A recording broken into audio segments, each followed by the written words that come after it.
Hi everyone, the fly I'm tying in this session is my LDO or large dark olive emerger. It's a slight variation on one I've tied in the past. This one is tied shuttlecock style, so it will sit at a different angle in the surface film. It's a relatively easy tie, and for me it's proved very successful. So I hope you enjoy the video and give it a try. I've got a Kamasan B170 size 14 in the vise, and the first thing I'm going to do is attach the tying thread. So I'll just start behind the eye, take a few turns down the shank towards the bend to secure it, snip away that waist, and then I'm going to come back up the shank towards the eye and stop about a millimetre behind the eye, and that should give us enough room to form a head when we finish the fly off. Now I'm going to take a CDC feather that I've already prepared by stripping away the unwanted fibres at the base of the stem. Hold that on top of the hook shank and just take one turn to hold it in position. Then I'll pull that feather through until what I've got left is a length about equivalent to the length of the hook shank. And I'll take one more wrap to hold it in position. Snip away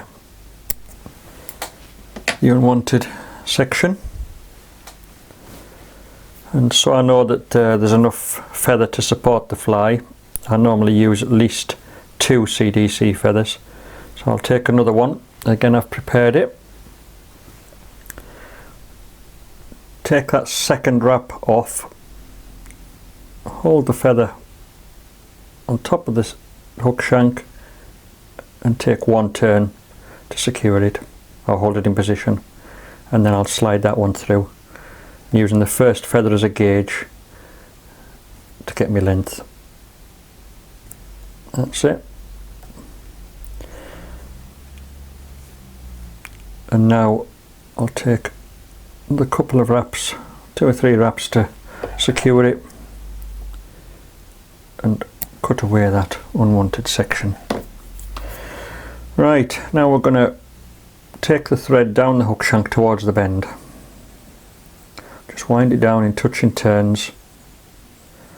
I'll stop just short of the bend to attach the Glo-brite floss that we're going to use for the rib. This is number 10 Glo-brite floss.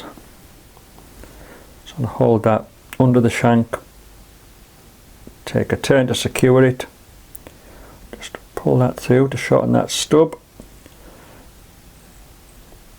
and work down towards the bend again, stopping just short of the bend of the hook, about there.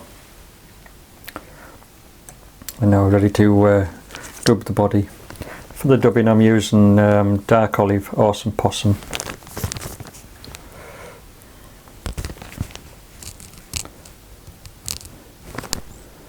So I'll just take a bit of dubbing and twist that onto the thread.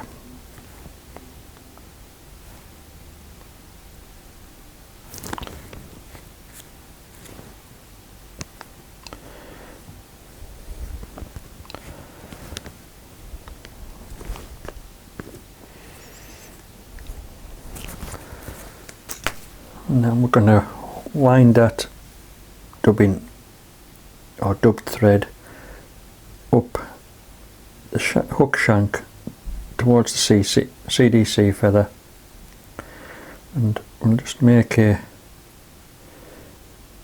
tapered body as we go. A little bit more dubbing.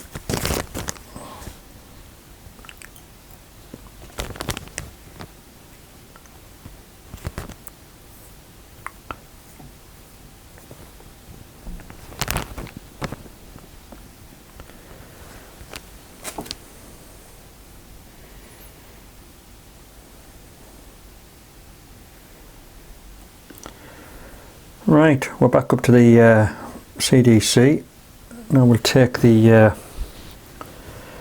Glo-brite floss, and I just want to twist it a few times clockwise just to tighten that rope of floss up.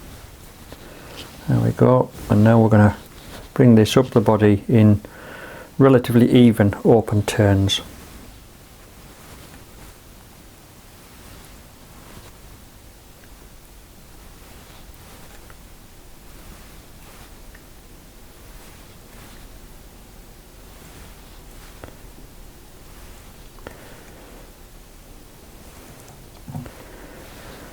Now we're at the CDC feathers again. We'll just tie that off with 2 or 3 or 4 turns, snip away the waste, and then to cover that area we'll just take another little bit of dubbing.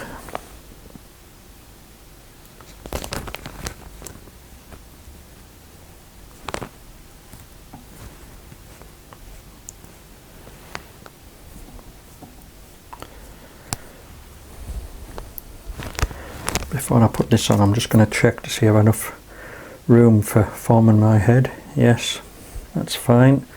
So now we'll just cover that stub of Glo-brite floss.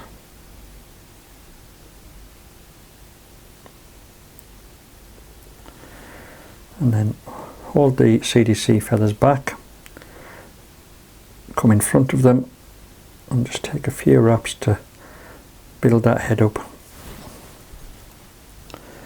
And now we're ready for the whip finish to finish the fly off. So again, I'll just hold those feathers back and do a 3 or 4 turns there, whip finish.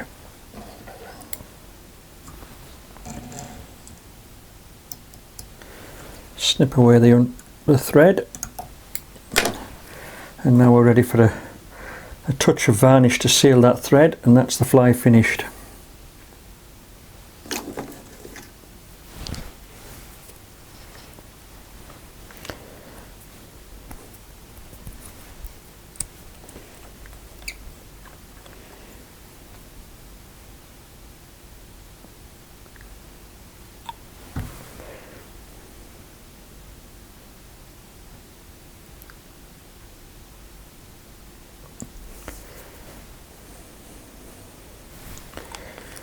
And that's it.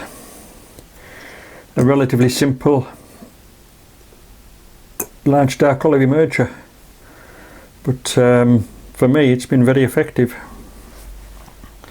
I'll give it a twirl, let you have a look at it.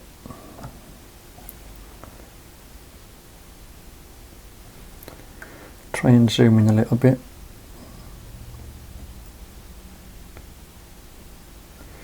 There we go.